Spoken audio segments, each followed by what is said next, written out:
சொர்க்கம் சொர்க்கம் சொர்க்கம் உன்னில் உண்டு சொர்க்கம்.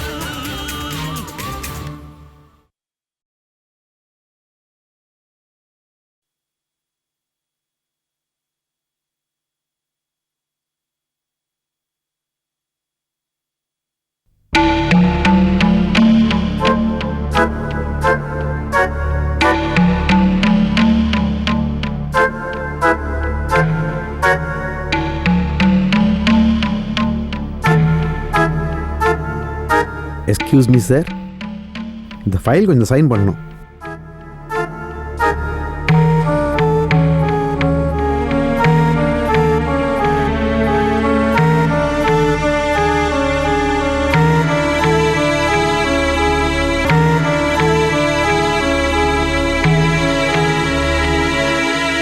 ஆஹா, இந்த பக்கம் சைன் பண்ணக்கூடாது சார், இங்கே பண்ணணும். சாரி சார், எதுவும் ஞாபகத்தில். பரவாயில்ல சார், நான் வேற லெட்டர் ரெடி பண்ணுறேன். இந்த நேரத்தில் உங்களை டிஸ்டர்ப் பண்ணிருக்க கூடாது. Sorry sir.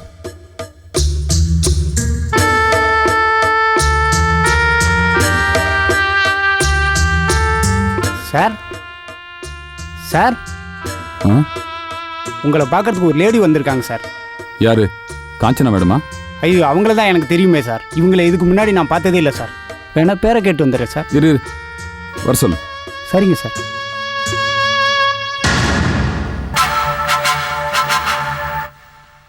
எப்படி இருக்கீங்க?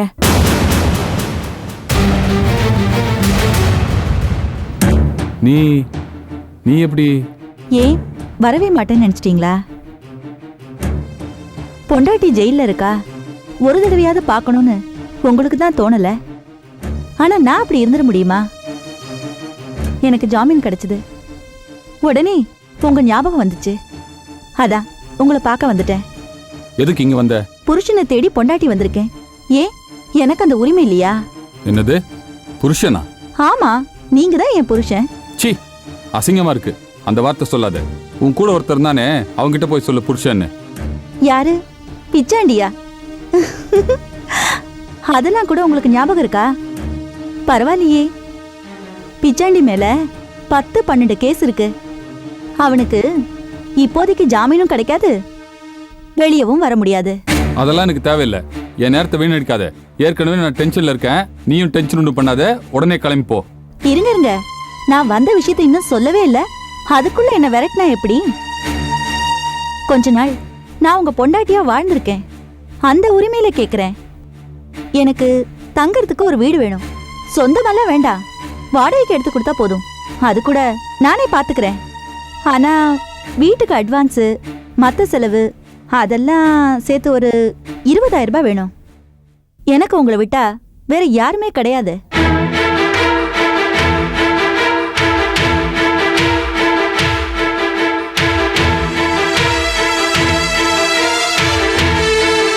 இந்தா, இதுல 25,000 ரூபாய் பணம் இருக்கு. நான் வெறும் 20,000 ரூபாய் தான் கேட்டேன். 5,000 ரூபாய் அதிகமாவே தரேன், பரவாயில்ல. ஆனா இனிமே இந்த பக்கம் நீ வரவே கூடாது. அது எப்படி முடியும்? எனக்கு உங்க ஞாபகம் வரும்போதெல்லாம் நான் வருவேன்.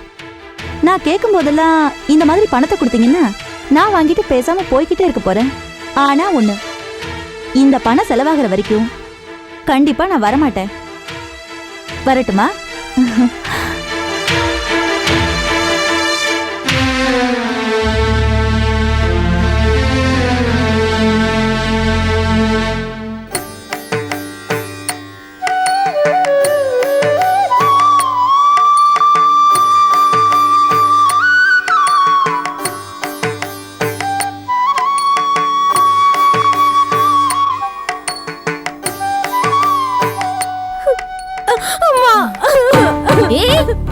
யார் மணி? காலவடு காலவடு. அம்மா, நீங்க தான் எனக்கு ஒரு வழி காட்டணும்.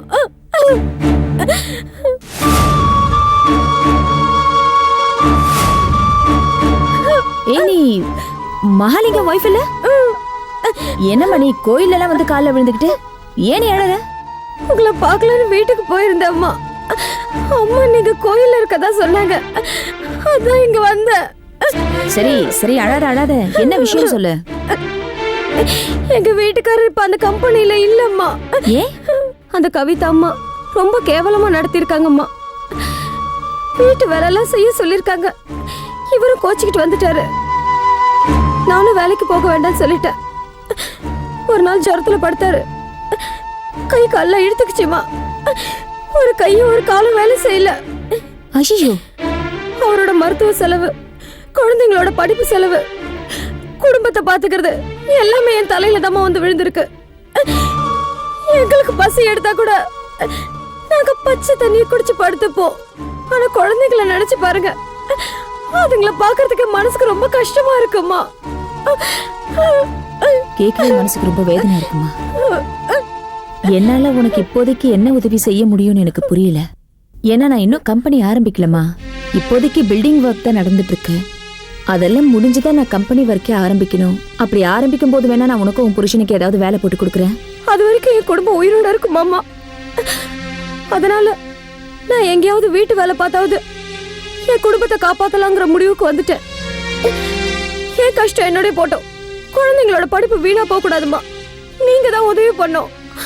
உங்களுக்கு தெரிஞ்சு யாராவது பணக்கார வீட்டுல என்னை வீட்டு வேலைக்கு சேர்த்து விடுங்கம்மா.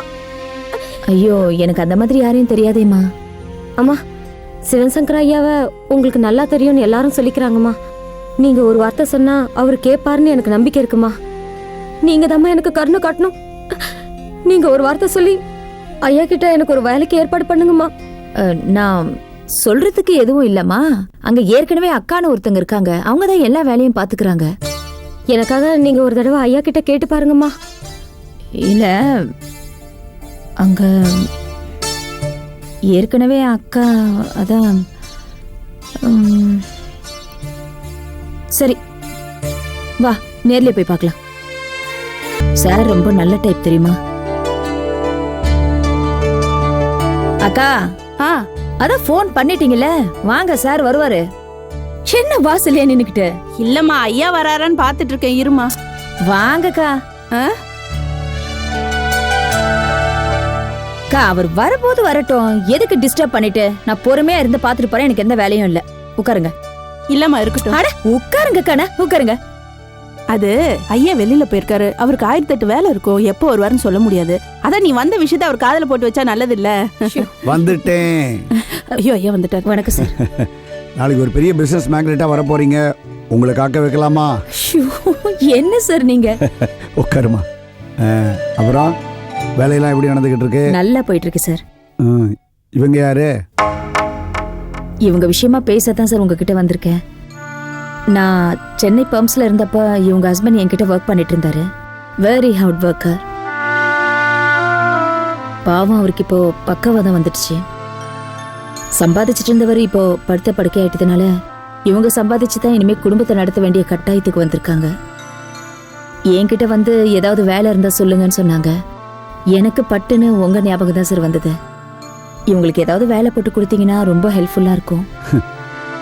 மற்றவங்க தேவையை எப்படி தான் உன்னால் புரிஞ்சிக்க முடியுறதோ எனக்கே ஆச்சரியமாக இருக்குது. இவங்க கஷ்டத்துக்கு ஒரு வேலை வாங்கி கொடுக்கணும்னு நினச்ச நியாயம்தான். ஆனால் எங்கிட்ட அழைச்சிட்டு வந்து பாரு, அதான் அவங்க நேரங்கிறது. நானே சமையலுக்கு வீட்டுக்கு ஒரு ஆள் வேணும், இருந்தால் சொல்லுன்னு உன்னை கேட்கலாம்னு நினச்சிக்கிட்டு இருந்தேன். அப்படியே சார், தேங்க் காட். என்னங்கய்யா, அப்படின்னா ஏன் சமையல் உங்களுக்கு பிடிக்கலையா? ஐயோ, அப்படி இல்லைக்கா. ஜெயிலேருந்து விடுதலையான உங்களை எதுக்காக இங்கே அழைச்சிட்டு வந்தேன்? ஜெயிலும் ரொம்ப கஷ்டப்பட்டிருப்பீங்க, இங்கே கொஞ்சம் ரெஸ்ட் எடுத்துக்கலான்னு தானே. ஆனால் நீங்கள் அப்படி இல்லையே. எல்லா வேலையும் இழுத்து போட்டுக்கிட்டு நீங்களே செய்கிறீங்க. கொஞ்சம் கூட ஓய்வே எடுத்துக்கிறது இல்லை. சரி, சமையலுக்காவது ஒரு ஆளை போடலான்னு நினச்சிக்கிட்டு இருந்தேன். காஞ்சனா கரெக்டாக இவங்களை அழைச்சிட்டு வந்துட்டாங்க. உன் பேர் என்னம்மா? ருக்மணி. இது பாருமா, உன் கஷ்டமும் தீர்ந்தது, என் கஷ்டமும் தீர்ந்தது. ஆனால் உன் சமையலை சாப்பிட்றதுனால எங்களுக்கு புதுசாக எந்த கஷ்டமும் வந்துடக்கூடாது. அதான் சொல்ல வரேன். நான் நல்லா சமைப்பையா. இதை பாரு, இன்னைக்கு மத்தியானம் சமையல் செய்ய, அதை சாப்பிட்டு பார்த்த பிறகு தான் உனக்கு வேலையை இங்கே கன்ஃபார்ம் பண்ணுவேன். இன்னைக்கு மதியம் என்ன சமையல் பண்ணட்டும்? எல்லாம் அக்கா சொல்லுவாங்க. ஆசைப்பட்டாங்கல்ல, போ உன் கைவரிசையை காட்டு. வாமா. சார், நீங்க என்ன நினைச்சுப்பீங்களோன்னு பயந்துட்டே இருந்தேன். கேட்ட உடனே வேலை போட்டு கொடுத்துட்டீங்க. ரொம்ப தேங்க்ஸ் சார். இதை பாரு காஞ்சனா, எதுலையுமே நேரம் சரியா அமையணும். அப்படி அமைஞ்சதுன்னா எல்லா வேலையும் சுலபமாக முடிஞ்சிடும். அமையலேன்னு வச்சுக்க, கஜகர்ணம் போட்டாலும் எதுவும் நடக்காது. உனக்கு லோன் கொடுத்த விஷயமும் அப்படிதான், ருக்மணிக்கு வேலை கொடுத்த விஷயமும் அப்படிதான். ஐயா, மதியானம் என்ன ஐட்டம் செய்யணும்னு சொன்ன உடனே புரிஞ்சுக்கிட்டு செய்ய ஆரம்பிச்சிட்டா. சமையல கை திறந்தவளா இருப்பா போல் இருக்கு காஞ்சனா. யாரு? காஞ்சனாவோட ரெக்கமெண்டேஷன் ஆச்சே, சும்மாவா? இதனால் இவன் முடிக்கும் என்று ஆய்ந்து அதனை அவன் கண் விடல். விட்டாச்சே. என்னங்க சொல்லுங்க? திருக்குறள். சார், நீங்க சமையல சாப்பிட்டு பார்த்துட்டு ஒரு நல்ல பதிலா சொல்லுங்க. அப்ப நான் கிளம்புறேன். இருமா, என்ன அவசரம்? நான் நீ மத்தியானம் 3 மணி ஃப்ளைட்ல பெங்களூர் போறேன். எங்களோட இருந்து நீயும் லஞ்சு சாப்பிட்டு போ. ஆமா காஞ்சனா, இருந்து சாப்பிட்டு போமா. இல்ல அது என்ன யோசனை பண்ற? நமக்கு எதுக்கு அவஸ்தை? இவங்களே போட்டுக்கிட்டோன்னு எஸ்கேப் ஆயிடலாம் பாக்குறியா? இத பாரு, ருக்மணி சமையல் சந்தோஷமோ கஷ்டமோ சேர்ந்தே அனுபவிப்போம். ஓகே சார், நான் சாப்பிட்டு போறேன். Very good. இனிமேதான் நீ ஜாக்கிரதையா இருக்கணும். நான் சொன்னதெல்லாம் ஞாபகம் இருக்கட்டும். இனிமே நீ அடிக்கடி எனக்கு ஃபோன் பண்ணாத. காரியத்தை முடிச்சிட்டு பேசு, ஓகே? கவி, சக்சஸ். நம்ம நினைச்ச மாதிரியே காஞ்சனா ருக்மணியை கொண்டு போய் சிவசங்கரன் வீட்டுல வேலைக்கு சேர்த்து விட்டுடா. வாவ், அப்ப இனி அந்த அக்கா கதையே ருக்மணி முடிச்சிருவா. நிச்சயமா. பாவம் காஞ்சனா, ருக்மணி சொன்ன கதையை நம்பி வேலைக்கு சேர்த்து விட்டுருக்கா. சரி, சிவசங்கரன் வீட்டுல தான் வேலைக்கு சேர்த்து விடுவான்னு எப்படி கணக்கு போட்ட? காஞ்சனா போய் உதவின்னு கேட்டா கண்டிப்பா அந்த ஆள் உதவி பண்ணுவான். இந்த ஒரு சின்ன கால்குலேஷனை வச்சுதான். ஏன், நாளைக்கு நீயே காஞ்சனா முன்னாடி கஷ்டம்னு போய் நின்னா மனசிறங்கி உதவி செய்வா. அதுதான் அவளோட வீக் பாயிண்ட். இந்த ஒரு வீக் பாயிண்ட்டை வச்சுதான் நான் அவளை ஜெயிச்சுக்கிட்டு இருக்கேன். சூப்பர். சமையல் அக்கா விட்டு ஆளே இல்லைன்னு நினைச்சுக்கிட்டு இருந்தேன். அவங்களே காலி பண்ணிட்டேன். அதுக்காக தானே நான் வந்திருக்கேன். என்னம்மா சொல்ற? இல்லைங்க, அக்காவோட நல்லா சமைச்சு எல்லா வேலையும் நானே பார்த்து உங்ககிட்ட நல்ல பொண்ணுன்னு பேர் வாங்கணும்ல, அதான். அதானே பார்த்தேன். எங்க என்ன வீட்டை விட்டு வெளியில அனுப்பிச்சுடுவோன்னு நினைச்சேன். நீங்க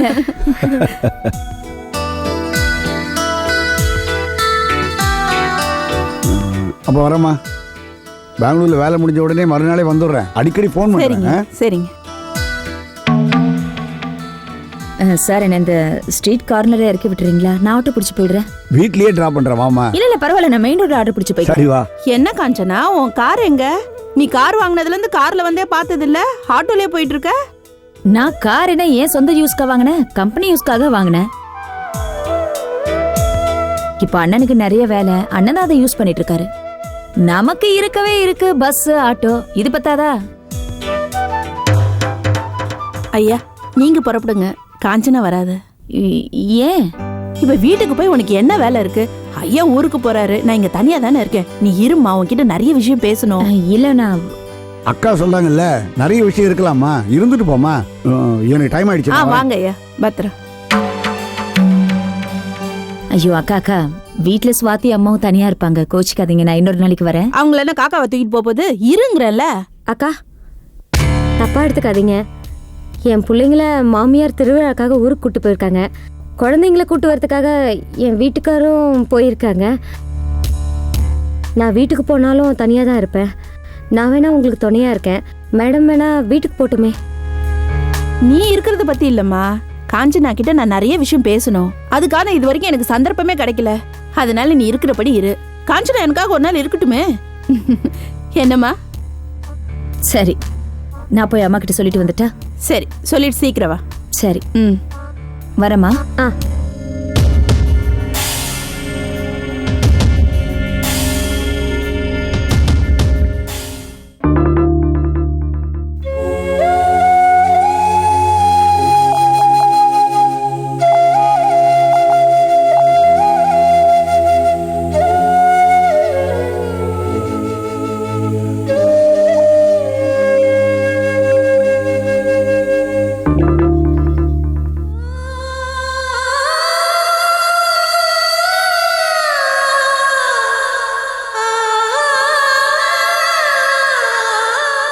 சார்,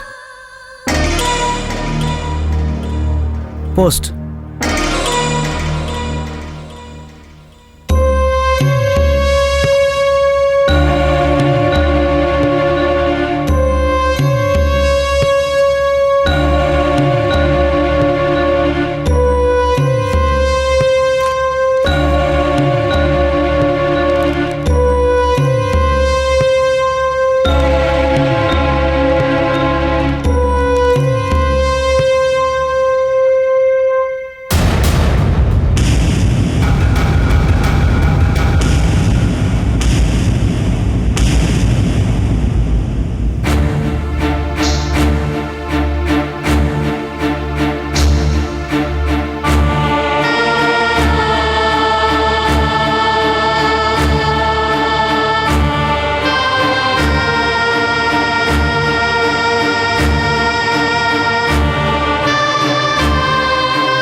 அம்மா அம்மா வீடு போயிடுச்சும்மா, எல்லாமே போயிடுச்சு போயிடுச்சு. என்னால காப்பாற்ற முடியலம்மா, போயிடுச்சு போயிடுச்சும்மா.